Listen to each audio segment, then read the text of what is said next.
এইটার নাম হচ্ছে রানী, আমার খামারের সবচেয়ে রাগী গরু। ও হচ্ছে একটু খোঁচাখুচি করে,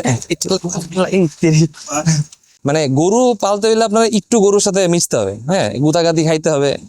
এটা হচ্ছে একটা রাগী গরু, ওরা এখানে রাখা হয়েছে পাহারা দেওয়ার জন্য, হ্যাঁ, যে এসে যাতে না ঢুকতে পারে, ওর একটু রাগ আছে। এটা হচ্ছে আমাদের জার্সি গরু, এটা আপনার 25 থেকে 30 লিটার দুধ দেয়। আব্বু অ্যাকচুয়ালি 12 বছর বাইরে ছিল, দেশের বাইরে ছিল, তো ওখানে জাপানে লাস্ট ছিল। জাপানে হচ্ছে আপনার এই গরু ট্রেনিংটা নিয়ে সে হচ্ছে তার যতগুলো ইনভেস্ট করার জায়গা ছিল সে খামারের প্রতি বাইচা নিছিল। জাপানে হচ্ছে আপনার গরুগুলা আমাদের দেশে যেমন মাঠে চড়ায়, এরকম মাঠে চড়ায় না, এখানে হচ্ছে আপনার হাউস করে টিন শেড করে গরুগুলো রাখা যায়। এই কোর্সের উপর সে নলেজ নিয়ে আসে, তারপর হচ্ছে গরু বেঁধেও যে ইনকাম করা যায় এর উপরে ডিগ্রি নিয়ে আসছিল। 30 বছর আগে জিনিসটা, এই খামারটা মানে এই পদ্ধতিতে খামার করাটা এত কমন ছিল না, এটি ইউনিক ছিল, সে ট্রাই করছে আর কি। তারপর আস্তে আস্তে খামারটা 30 বছর বয়স হয়ে গেল। প্রথম আপনার 4টা গরু নিয়ে শুরু হয়েছিল, তখন হচ্ছে দুধগুলো ডেলিভারি দিত ধানমন্ডি সাইডে, তখন এই এলাকায় একটু মানুষ কম ছিল। আস্তে আস্তে আস্তে আস্তে এখন আস্তে আস্তে আমরা পুরো এরিয়াটাই দেই দুধ, পাইকারি সেল করি না আমরা, খুচরাতেই আমাদের শেষ হয়ে যায়।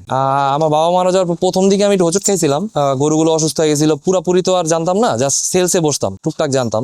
এখন আস্তে আস্তে হোঁচট খাইতে খাইতে আমি শিখে গেছি 4টা জিনিস গরুর খেয়াল রাখতে। এটা হচ্ছে আপনার লাম্পি, তারপর হচ্ছে আপনার তরকা, আর একটা হচ্ছে আপনার খুরা রোগে যে ভ্যাকসিন গুলো, এগুলো করাইতে হয়, কৃমি করাইতে হয় 4 মাস পর পর। এই জিনিসগুলো দিয়ে খেয়াল রাখলে মোটামুটি করা যায়। আম্মা আসলে ছোটকাল থেকে ইন্সপায়ার করতো বিজনেস করার জন্য। আমার মামার ফ্যামিলি সবাই চাকরি করে, তো চাকরিটার মধ্যে তারও, সে নিজেও চাকরি করতো, সে কলেজের প্রফেসর ছিল মারা যাওয়ার সময়।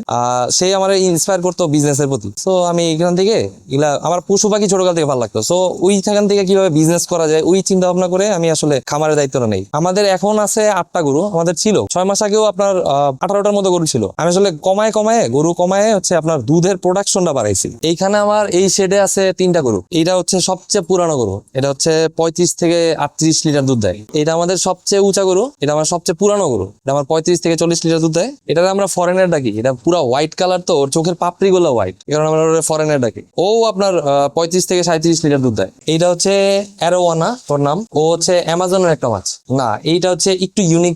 লাস্ট 6-7 মাস ধরে ও হচ্ছে মানে বাংলাদেশে প্রায় অনেক ফিশারি আনতেছে, তো আমার একটা ইন্টারেস্ট জাগে ওরে পালার। হ্যাঁ, দেখতে কিউট, বাট ও একটু অ্যাগ্রেসিভ। মাছের প্রতি একটা নেশা ছিল, ওখান থেকে আমি আস্তে আস্তে পালতে একটা টাইমে ছোটখাটো একটা বিজনেসের মতো করছি। আর গাছ আমার অনেক প্রিয়, আমি যেখানে যাই সেখান থেকে আমি গাছ কালেকশন করি। যেমন আমার ঘরের মধ্যে এখানে বান্দরবান, রাঙামাটি অনেক জায়গার গাছ আছে। আমি আমার এখানে টুকটাক কাটিং হচ্ছে মানুষজন দেখে আমার কাছ থেকে গাছ বাসায় আসার পর, তখন ওরা চায়, তো ওখান থেকে একটা আইডিয়া আসলো যে আমি চাইলেই হচ্ছে কাটিং গুলা কিন্তু সেল করতে পারি। হ্যাঁ, তখন থেকে আমি আস্তে আস্তে এই যে সেল করা শুরু করি। আমার আসলে ছোটকাল থেকে না চাকরি শব্দটার মধ্যে আমি আসলে চাকর ব্যাপারটা ফিল করতাম। ছোটকাল থেকে একটা ইগো ছিল যে চাকরি কখনো করবো না, নিজে কিছু করতে পারলে করবো, নাহলে করবো না। ওখান থেকে আমার হচ্ছে জিদ থেকে আমি আসলে আইডিয়া বের করে আমি বিজনেসের দিকে আস্তে আস্তে ঝুঁকতেছি আর কি। খামারটা আসলে আমার প্রফেশনাল একটা জায়গা, পেশা, এগুলো আমার হচ্ছে প্যাশন থেকে আসছে, কিন্তু এইগুলো আমি আস্তে আস্তে হচ্ছে বিজনেস দিকে রূপান্তর করতেছি। আমি লাস্ট গত মাসে 50টা বাচ্চা সেল করছি, আমার প্রত্যেকটা পেয়ার ছিল 700 টাকা করে। এটা হচ্ছে আমার টয়লেট, এখানে আমি ওই যে গাছের নেশা বললাম, আমার হচ্ছে এখানেও আমি গাছের একটা সম্ভার করে ফেলছি, এখান থেকেও আমি কাটিং গুলো বিক্রি করি। আমার রুমের থেকে হচ্ছে আমার টয়লেটটা বেশি সুন্দর, আমি রুমের থেকে বেশি হচ্ছে টয়লেটে বেশি সময় কাটাই, আমার খুব ভালো লাগে এই জায়গা থাকতে।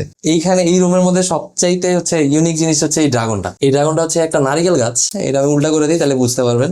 এটা হচ্ছে নারকেল গাছের শিকড় নিচে, আর এটা হচ্ছে নারকেল গাছটা। এটা আমি খোঁচায় বানাইছিলাম। আমার আর্টের প্রতি প্রচুর ফ্যাসিনেশন আছে,